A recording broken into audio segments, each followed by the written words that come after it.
یا اللہ یا رحمان یا اللہ یا رحمان یا اللہ یا اللہ یا رحمان یا اللہ اعوذ باللہ من الشیطان الرجیم بسم اللہ الرحمن الرحیم الحمدللہ رب العالمین والصلاة والسلام علی محمد وآلہ الطاہرین واللہ الدائم علی اعدائہم اجمعین اما بعد فقد قال اللہ الحکیم بسم اللہ الرحمن الرحیم یا ایھا الذین آمنوا کتب علیکم الصیام کما کتب علی الذین من قبلکم۔ خداوند عالم اس آیت کریمہ میں اہل ایمان کو حکم دے رہا ہے کہ ایمان والو روزے تمہارے اوپر فرض کیے گئے ہیں جس طرح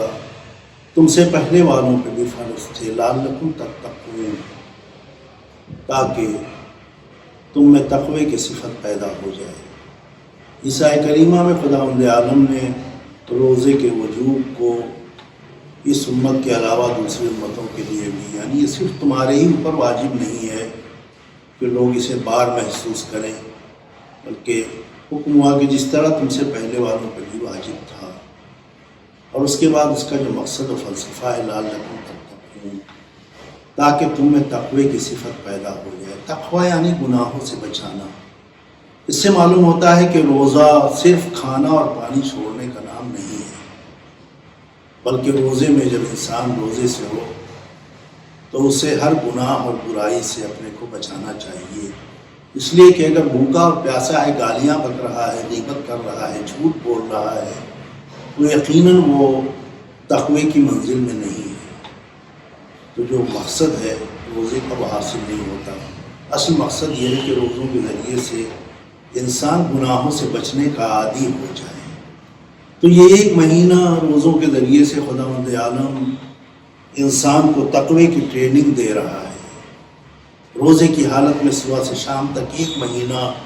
ہر انسان جہاں کھانا پانی چھوڑتا ہے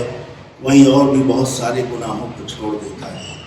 تو گویا کہ ایک مہینہ ٹریننگ دی جا رہی ہے کہ اگر تم ایک مہینے اللہ کی خوشی کے لیے، اللہ کی رضا کے لیے کھانا اور پانی چھوڑ سکتے ہو، مباح اور ضروری چیزوں کو ترک کر سکتے ہو، تو یقیناً تم ماہ رمضان کے بعد جو چند گناہ اور چند برائیاں ہیں، چند حرام چیزیں ہیں، اسے یقیناً چھوڑ سکتے ہو۔ تو اصل جو مقصد ہے روزے کا یہی ہے۔ باقی اور بہت سارے فوائد اور فیوز ہیں ماہ رمضان کے، ان میں سے ایک یہ بھی ہے کہ تم جب روزوں میں بھوکے اور پیاسے رہو تو روز قیامت کی بھوک اور پیاس کو محسوس کرو، یعنی اپنے کو روز قیامت کی سختی سے بچانے کی کوشش کرو، یعنی گناہوں سے اپنے کو بچاؤ۔ اسی طرح سے جب تم ایک مہینہ روزہ رکھو گے تو تمہیں بھوک کی تکلیف کا احساس ہوگا، اور اس سے مقصد یہ ہے کہ تمہارے سماج میں، تمہارے معاشرے میں کچھ ایسے لوگ بھی ہیں جو فاقے سے رہتے ہیں، جو بھوکے رہتے ہیں، تو روزوں کے ذریعے سے ان کی تکلیف کا احساس تم میں پیدا ہو۔ اسی لیے روزوں کے بعد جو چیز فرض کی گئی ہے وہ فطرہ ہے۔ عید کے دن اگر فطرہ ادا نہ کیا جائے تو روزے قبول نہیں ہوتے ہیں۔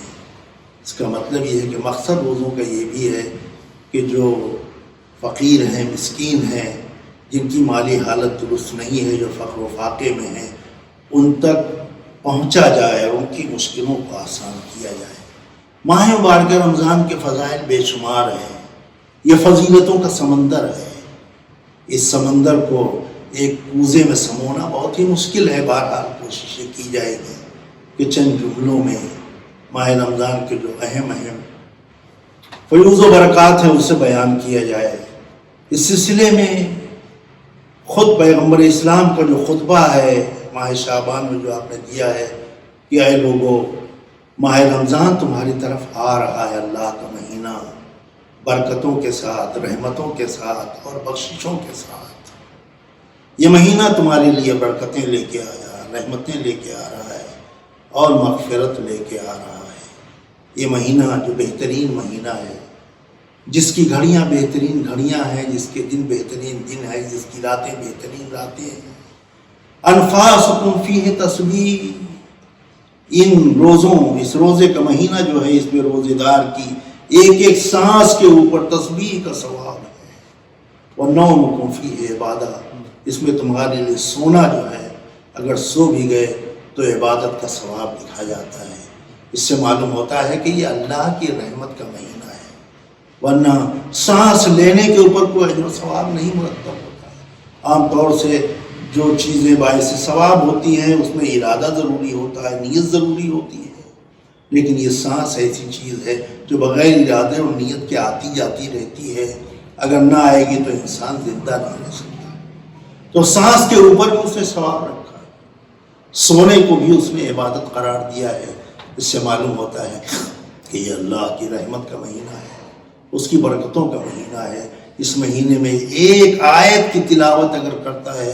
تو پورے قرآن کی تلاوت کا ثواب لکھا جاتا ہے۔ اس مہینے میں جو مستحبات اور نوافل کو انجام دے تو اسے آتش دوزخ سے برات اور اسے بری کر دیا جاتا ہے، پاک کر دیا جاتا ہے۔ جو ایک واجبی نماز اس مہینے میں پڑھتا ہے تو دوسرے دنوں میں 70 نمازوں کے برابر اس کے لیے ثواب لکھا جاتا ہے۔ تو بے شمار فوائد ماہ رمضان اور ماہ رمضان کے روزوں کے ہیں۔ اس میں یہ کہ جو اپنے اخلاقیات کو درست کر لے، غصہ نہ کرے روزے کے باوجود، غصے پہ بھی کنٹرول رہے، تو فرماتے ہیں کہ پھر وہ پورے صراط کے اوپر آسانی سے گزر جائے گا۔ رشتہ داروں کے ساتھ صلہ رحمی کا حکم ہے، بزرگوں کے احترام کا حکم ہے، چھوٹوں کے ساتھ شفقت اور محبت کا حکم دیا گیا ہے۔ جو تمہارے نیچے ہیں، تمہارے نوکر خادم ہیں، اگر ان سے تم نرمی برتتے ہو، ان کے ساتھ اگر تم اچھا سلوک کرتے ہو، ان کی سختی اور کام میں ڈھیل دیتے ہو، تو روز محشر اللہ تمہارے حساب میں بھی ڈھیل دے دے گا۔ تو ماہ مبارک رمضان کے بے شمار فضائل ہیں، اسی میں سے ایک روایت جو ماہ رمضان کے فضائل کے سلسلے میں مفصل عرض ہوئی پیغمبر اسلام سے، سعید ابن جبیر کہتے ہیں کہ میں ایک دن جناب ابن عباس کے پاس گیا اور میں نے کہا کہ یہ بتائیے کہ جو شخص واقعی روزے رکھتا ہو، معرفت کے ساتھ روزے رکھتا ہو، اس کا اجر و ثواب کیا ہے؟ کوئی روایت اس سلسلے میں ہے؟ تو جناب ابن عباس نے کہا کہ تم تیار ہو کے آؤ، آمادہ ہو کے آؤ، میں تمہیں ایسی روایت فضائل ماہ رمضان میں بیان کروں گا کہ جو کسی کان نے سنا نہ ہو اور کسی نے سوچا نہ ہو ان فضیلتوں کے بارے میں۔ اور اس کے بعد کہتے ہیں سعید کہ میں آمادہ اور تیار ہو کے دوسرے دن آیا، نماز واجب سے سبکدوش ہونے کے بعد میں جناب ابن عباس کی خدمت میں آیا کہ آپ بیان فرمائیں ماہ رمضان کے فضائل کے سلسلے میں۔ تو جناب ابن عباس متوجہ ہوئے ان کی طرف اور کہا کہ یہ وہ فضائل ہیں جو میں نے مولا متقیان سے سنے اور انہوں نے پیغمبر اسلام سے سنا ہے کہ انہوں نے یہ فضائل بیان کیے ہیں۔ ایسی فضیلتیں ہیں، ایسے فضائل ہیں کہ جو شخص انہیں سن لے تو اس کے شکر گزاری میں اضافہ ہو جائے، اس کے شکر ادا کرنے میں اضافہ ہو جائے گا۔ فرماتے ہیں کہ جیسے ہی پہلی شب آتی ہے، ابھی چاند رات ہے، ابھی روزے شروع نہیں ہوئے ہیں، تو پہلی شب میں خداوند عالم اس کے تمام گناہوں کو بخش دیتا ہے اور اس کے لیے 2000 درجے اس کے بلند کر دیتا ہے اور 50 شہر خداوند عالم جنت میں اس کے لیے بنا دیتا ہے، معین کر دیتا ہے۔ جب پہلی بار روایت نظر سے گزری تو میں نے سوچا کہ ابھی تو یہ بھوکا بھی نہیں رہا، ابھی تو یہ پیاسا بھی نہیں رہا، ابھی تو اس نے کوئی تکلیف بھی برداشت نہیں کی روزے کے سلسلے میں، ابھی شب ماہ رمضان ہے، چاند رات ہے، یا اللہ نے گناہ کیوں بخش دیے؟ تو سوچنے کے بعد سمجھ میں آیا کہ اس نے روزے تو نہیں رکھے لیکن روزے کی نیت تو کر لی ہے، اور جب روزے کی نیت کر لی ہے، سچی نیت کر لی ہے، تو یہ اللہ کے مہمانوں کی فہرست میں آ گیا ہے۔ اللہ کی مہمانوں کی جو لسٹ ہے ماہ رمضان کی، اس میں اس کا نام آ گیا ہے۔ تو آپ خود سوچیں کہ اگر آپ کا کوئی مہمان ایک مدت کے بعد آئے اور ایسی حالت میں آئے کہ بال بڑھے ہوئے ہیں، ناخن بڑھے ہوئے ہیں، کپڑے بالکل کثیف اور گندے ہیں، جسم بالکل کثیف ہے، آپ کا کوئی ایسا مہمان اور عزیز جب آپ کے سامنے آئے گا تو آپ کیا کریں گے؟ پہلے چاہیں گے کہ اس کا بال بنوا دیں، اسے حجام کے ہاں بھیج دیں، اسے حمام میں بھیجیں، نہلوا دیں، اس کے کپڑے بدلوا دیں، اس کے ناخن بدلوا دیں۔ جب آپ اپنے ایک مہمان کو ایسی حالت میں نہیں دیکھ سکیں تو اللہ جو اتنا عظیم ہے، جو ماؤں سے زیادہ شفقت رکھنے والا ہے اپنے بندوں پر، جب وہ اپنے بندے کو دیکھتا ہے کہ اس کے اعضاء و جوارح گناہ سے بھرے ہوئے ہیں، اس کی آنکھیں بھی گناہ گار ہیں، اس کے کان بھی گناہ گار ہیں، اس کی زبان بھی گناہ گار ہے، اس کا پورا وجود جو ہے گناہوں میں ملوث ہے، تو سب سے پہلے وہ یہی کرے گا کہ اس کے گناہوں کو بخش دے تاکہ وہ اللہ کا مہمان بننے کے لائق ہو جائے۔ یہ خداوند عالم کی مہمان نوازی ہے اپنے مہمان کے لیے پہلے دن، اور جب دوسرا روزہ رکھتا ہے روزے دار تو اس کے لیے ہر قدم کے اوپر اسے 1 سال کی عبادت کا ثواب دیا جاتا ہے، لکھا جاتا ہے، اور ایک پیغمبر کا جو اجر ہوتا ہے اس کے نامہ اعمال میں لکھ دیا جاتا ہے۔ اس طرح سے جیسے جیسے تاریخیں بڑھتی جاتی ہیں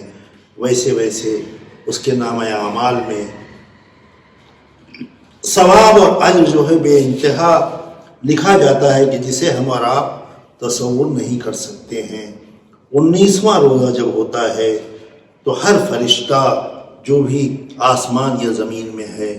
وہ اللہ کی اجازت لے کے خداوند عالم کی اجازت سے اس کی قبر میں،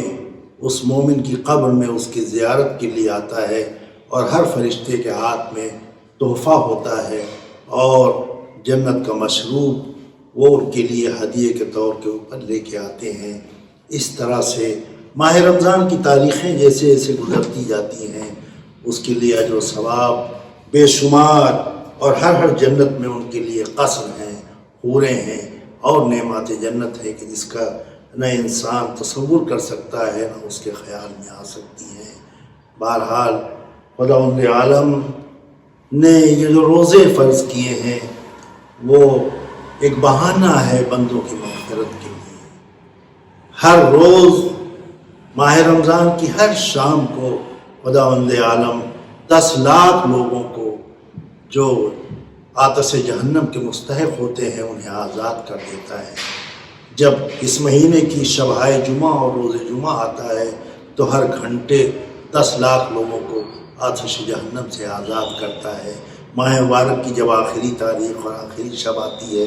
تو جتنے پورے مہینے میں اس میں لوگوں کو آزاد کیا ہے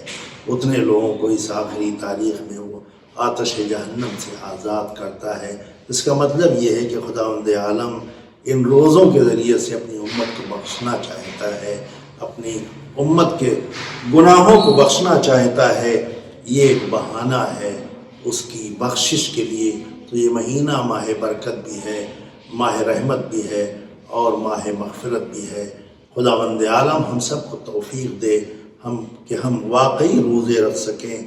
اور اس ماہ کا جو اجر و ثواب ہے وہ ہمارے نامہ اعمال میں آ سکے، اور ہم واقعی اور حقیقی روزے رکھنے کی خداوند عالم ہمیں توفیق دے، اور ان روزوں کی برکت سے خدا ہمارے تمام گناہوں کو بخش دے، ہمارے مرحومین کی مغفرت فرمائے، ہمارے بچوں کو دنیا اور آخرت کے سبھی مراحل میں کامیاب فرمائے، اور یہ مہلک بیماری جو پوری دنیا میں پھیلی ہوئی ہے معبود اس سے تمام مومنین بلکہ تمام انسانوں کو نجات عنایت فرمائے۔ وآخر دعوانا ان الحمدللہ رب العالمین وصلی اللہ علی محمد وآلہ الطاہرین۔ یا اللہ یا رحمان یا اللہ یا رحمان۔